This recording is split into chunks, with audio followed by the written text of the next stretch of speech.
வணக்கம் நண்பர்களே, பாபா தமிழ் சேனலோட மற்றும் ஒரு சுவாரஸ்யமான விளையாட்டு தொகுப்போடு உங்கள் அத்தனை பேர்களும் இந்த காணொலியோடு சந்திப்பதில் மகிழ்ச்சி அடைந்து கொண்டு இந்த காணொலியை உங்களுக்கு தர இருக்கின்ற விளையாட்டு தகவல் என்னவென்று சொன்னால், அதாவது இங்கிலாந்து வெர்சஸ் இலங்கை அணியினர்களான 3 போட்டிகளை கொண்ட டெஸ்ட் தொடருடைய முதலாவது போட்டி இடம்பெற்றுக் கொண்டிருக்கின்றது. இரண்டாவது நாள் ஆட்டம் இடம்பெற்றுக் கொண்டிருக்கின்றது. இந்த ஆட்ட நேர முடிவின் போது நாங்கள் பார்த்தோமாக இருந்தால், போட்டி இங்கிலாந்திலிருந்து முதலாம் நாள் ஆட்ட நேர முடிவின் போது போட்டி முழுக்க இங்கிலாந்து கைவசம் இருந்தது. மீண்டும் இப்பொழுது போட்டி மறுபடி இலங்கை கைவசம் மாறி இருக்கின்றது என்பது குறிப்பிடத்தக்க கூட. இது தொடர்பாக பார்க்க இருக்கிறோம். அதே போன்று பாகிஸ்தான் வெர்சஸ் பங்களாதேஷ் அணிகளான போட்டி இடம்பெற்றுக் கொண்டிருக்கின்றது. இரண்டாவது நாள் ஆட்டம் முடிவுக்கு வந்திருக்கின்றது. இதிலே முகமது ரிஸ்வான் மிகச்சிறப்பான முறையில் துடுப்படுத்தாடி சதம் ஒன்றினையும் கடந்திருக்கின்றார். இது தொடர்பாகவும் நாங்கள் பார்க்க இருக்கிறோம். அதற்கு முன்பதாக நீங்க இந்த காணொலியை பார்த்துக் கொண்டிருக்கின்றீர்களாக இருந்தால் மறக்காம லைக் பண்ணுங்க, ஷேர் பண்ணுங்க, ஃபாலோ பண்ணுங்க. அதே போல பாபா தமிழ் சொல்லக்கூடிய யூடியூப் சேனலை இப்பதான் பெஸ்ட் முறை பார்க்குறீங்க தான் மறக்காம லைக் பண்ணி சப்ஸ்கிரைப் பண்ணி அந்த பெல் ஐக்கனும் அப்படி ஒரு தட்டு விட்டுருங்க. காரணம், நான் போடுகின்ற ஒவ்வொரு வீடியோவும் உங்களுக்கு நோட்டிபிகேஷன்ல வந்துள்ளும். இப்போ வாங்க இந்த வீடியோக்குள்ள போகலாம். தற்பொழுது நாங்கள் பார்த்தோமாக இருந்தால், இலங்கை வெர்சஸ் இங்கிலாந்து அணிகளான இரண்டாவது நாள் முடிவுக்கு வந்திருக்கின்றது. இதனை நாங்கள் முதலாவது நாள் நேர முடிவின் போது இலங்கை அணியினர் சகல விக்கெட்டுகளை இழந்து 236 ஓட்டங்களை பெற்றுக் கொண்டார்கள். 74 ஓவர்கள் நிறைவுக்கு வந்த நிலையிலே 234 ஓட்டங்களிலே மிக சிறப்பான முறையில் இலங்கை அணி சார்பாக துடுப்படுத்தாடி இருந்தார். அணியினுடைய தலைவர் தனஞ்சயடி சில்வா, அதே போன்று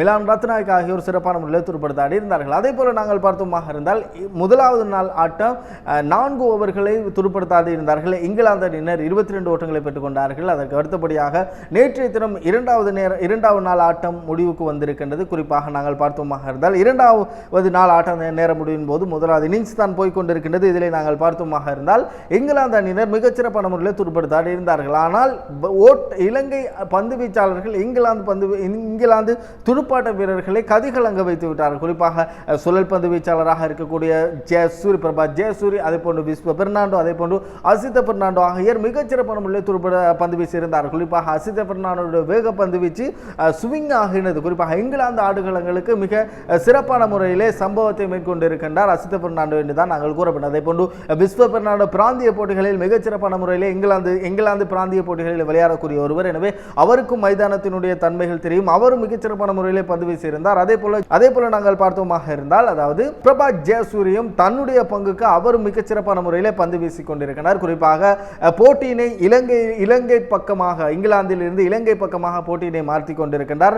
மொத்தமாக நாங்கள் பார்த்தோமாக இருந்தால், இரண்டாவது நாள் ஆட்ட நேர முடிவின் போது இங்கிலாந்து அணியினர் 259 ஓட்டங்களை பெற்றுக் கொண்டார்கள். 6 விக்கெட்டுகளை இழந்து 61 ஓவர்கள் மொத்தமாக பந்து வீசப்பட்ட நிலையில் இலங்கை அணியை விட 23 ஓட்டங்கள் கூடுதலாக இருக்கின்றார்கள் இங்கிலாந்து அணியினர் என்பது குறிப்பிடத்தக்க கூடிய. இங்கிலாந்து அணி சார்பாக நாங்கள் பார்த்தோமாக இருந்தால், டுக்கட் 20 பந்துகளுக்கு 18 ஓட்டங்களை பெற்றுக் கொடுத்திருந்தார். அதே போன்று லவுரன்சி 39 பந்துகளுக்கு 30 ஓட்டங்களை பெற்றுக் கொடுத்திருந்தார். அதே போல நாங்கள் பார்த்தோமாக இருந்தால், அணியினுடைய தலைவர் ஒல்லி பாப் ஏமாற்றம் எத்தனை ஓட்டங்களை பெற்றுக் கொடுத்தாராக இருந்தால், இவர் 8 பந்துகளை சந்தித்து 6 ஓட்டங்களை பெற்றுக் கொடுத்திருந்தார். அதே போல ஹரி புரோக் மிகச்சிறப்பான முறையில் துடுப்படுத்தாடி அரை சதம் ஒன்றினை கடந்திருந்தார். இவர் 73 பந்துகளுக்கு 56 ஓட்டங்களை பெற்றுக் கொடுத்திருந்தார். இதிலே 4 ஓட்டங்கள் உள்ளடங்கலாக என்பது குறிப்பிடத்தக்க கூடிய. அதே போல நாங்கள் பார்த்தோமாக இருந்தால், இங்கிலாந்து அணி சார்பாக இன்றைய தினம் அதிகபட்ச ஓட்ட எண்ணிக்கையாக பெற்றுக் கொடுத்திருந்தார் ஜே ஸ்மித், விக்கெட் காப்பாளர். இவர் தற்பொழுது வரைக்கும் துடுப்படுத்தாடி கொண்டிருக்கின்றார். 97 பந்துகளை சந்தித்து 72 ஓட்டங்களை பெற்றுக் கொடுத்திருக்கின்றார். அதே போன்று 5-4 ஓட்டம் ஒரு 6 ஓட்டம் அடங்கலாக என்பது குறிப்பிடத்தக்க கூட. தற்பொழுது ஆடுகளத்தில் இருக்கின்றார்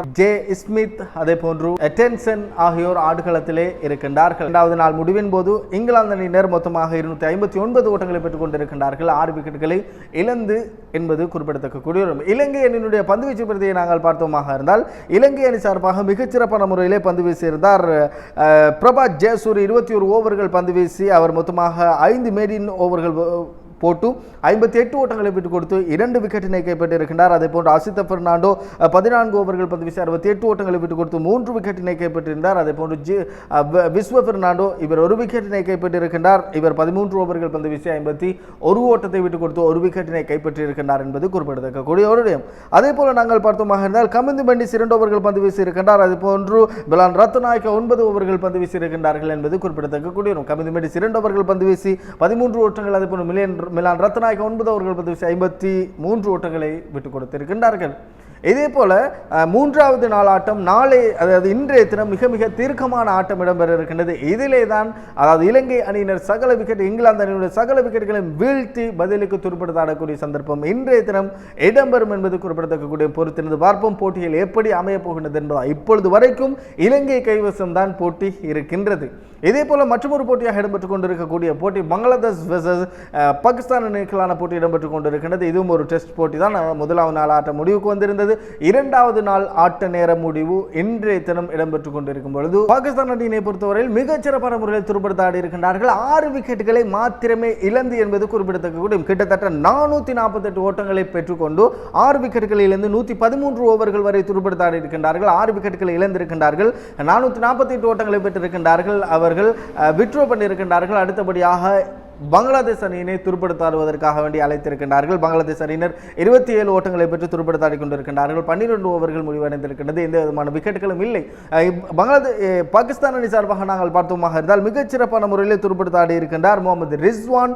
ஆட்டம் இழக்காமல் இறுதி வரைக்கும் இருந்திருக்கின்றார். இவர் 171 ஓட்டத்தினை பெற்றிருக்கின்றார். உண்மையிலே அற்புதம், அருமையான ஒரு துடுப்பாட்டம். 239 பந்துகளுக்கு இந்த ஓட்டத்தினை பெற்றிருக்கின்றார். இதிலே 11 4 ஓட்டங்கள் 3 6 ஓட்டங்கள் என்பது குறிப்பிடத்தக்க. அதாவது இதுதான் அவருடைய ஹையஸ்ட், அதாவது டெஸ்ட் போட்டியிலே அதிகூடிய ஓட்டமாக இந்த ரிஸ்வானுடைய ஓட்டம் நேற்றைய தினம் பதிவு செய்யப்பட்டிருக்கின்றது. 171 ஓட்டம். அதே போன்று சவுண்ட் சக்கிலும் 141 ஓட்டத்தினை பெற்ற வேளையிலே ஆட்டமிழந்து வெளியேறியிருக்கின்றார் என்பது குறிப்பிடத்தக்க. 261 பந்துகளை சந்தித்திருக்கின்றார். 9 ஓட்டங்களை பெற்றிருக்கின்றார் என்பது குறிப்பிடத்தக்க. அதே போன்று சயின்ஸ் ஆஃப் ஆடுகளத்திலே 24 பந்துகளுக்கு 29 ஓட்டங்களை பெற்றுக் துடுப்படுத்தாடி கொண்டிருந்தார். அதே போன்று டைம் ஐயூப் மிகச்சிறப்பான முறையில் துடுப்படுத்தாடி இருந்தார். இவர் 56 ஓட்டங்களை பெற்றுக் கொடுத்திருந்தார். மொத்தமாக பாகிஸ்தான் அணியினர் மொத்தமாக 448 ஓட்டங்களை பெற்றுக் கொண்டார்கள்.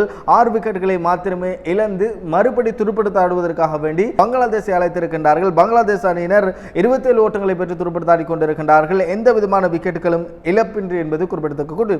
பங்களாதேஷ் அணி பந்து வீசிய பொழுது பந்து வீச்சு பற்றியை நாங்கள் பார்த்தோமாக இருந்தால் சைஃபுல் இஸ்லாம் 23 ஓவர்கள் பந்து வீசி 4 மேடின் 77 ஓட்டங்களை விட்டுக் கொடுத்து 2 விக்கெட்டினை கைப்பற்றியிருந்தார். அதே போன்று முகமது 23 ஓவர்கள் பந்து வீசி 4 மேடின் 70 ஓட்டங்களை விட்டுக் கொடுத்து 2 விக்கெட்டினை கைப்பற்றியிருந்தார். தற்பொழுது பங்களாதேஷ் அணியினர் துடுப்படுத்தாடி கொண்டிருக்கின்றார்கள். 27 ஓட்டங்களை பெற்ற வேளையிலே எந்த விதமான விக்கெட்டுகளும் இல்லாமல் துடுப்படுத்தாடி கொண்டிருக்கின்றார்கள். இன்றைய தினம் 3வது நாள் ஆட்ட நேரம் பங்களாதேஷ் அணியினர் வேகமாக துடுப்படுத்த ஆடுவார்கள். காரணம், அதாவது மொத்தமாக 5 நாட்கள் தான் ஒரு டெஸ்ட் போட்டி. அதாவது 3வது நாள் ஆட்ட நேரம் முடியும் போது சிறப்பாக விளையாடுவார். கடைசியிலே இந்த போட்டி ட்ரோ அடிப்படையில் முடியக்கூடிய ஒரு சந்தர்ப்பம் கூட நிகழும். பொறுத்திருந்து பார்ப்போம். பங்களாதேஷ் அணியினை பாகிஸ்தான் அணியினுடைய வேகப்பந்து வீச்சாளர்கள் கலட்டி விட்டார்களாக இருந்தால், குறிப்பாக முதலாவது இன்னிங்ஸில் 130 200 அதாவது 200 250 சகல விக்கெட்டும் இழந்து கொண்டார்களாக இருந்தால் பதிலுக்கு மீண்டும் துடுப்படுத்தாடி ஒரு சில ஓட்டங்களை பெற்று பாகிஸ்தான் அணியின் வெற்றி இலக்காக பங்களாதேஷுக்கு வழங்கப்படும். அந்த வெற்றி இலக்கை பங்களாதேஷ் அடைந்தார்களாக இருந்தால் அவர்களுக்கு வெற்றி, அப்படி இல்லை என்று சொன்னால் அவர்கள் தோல்வினை தழுவிக்கொள்வார்கள். பொறுத்திருந்து பார்ப்போம் போட்டிகள் எப்படி அமைய போகின்றது என்பதாக. 2 போட்டிகளும் அருமையான போட்டி, அட்டகாசமான போட்டி. குறிப்பாக இந்த போட்டி பாகிஸ்தானில் இடம்பெறுகின்றது ஒரு போட்டி, அடுத்த போட்டி இங்கிலாந்தில் இடம்பெறுகின்றது. இதே போன்று மற்றொரு சுவாரஸ்யமான விளையாட்டு தொகுப்போடு உங்கள் அத்தனை பேர்களையும் சந்திக்கும் வரை உங்களும் விடைபெற்று செல்லும் நான் ஆர்ஜி ஆசிர். வணக்கம் நேர்களே.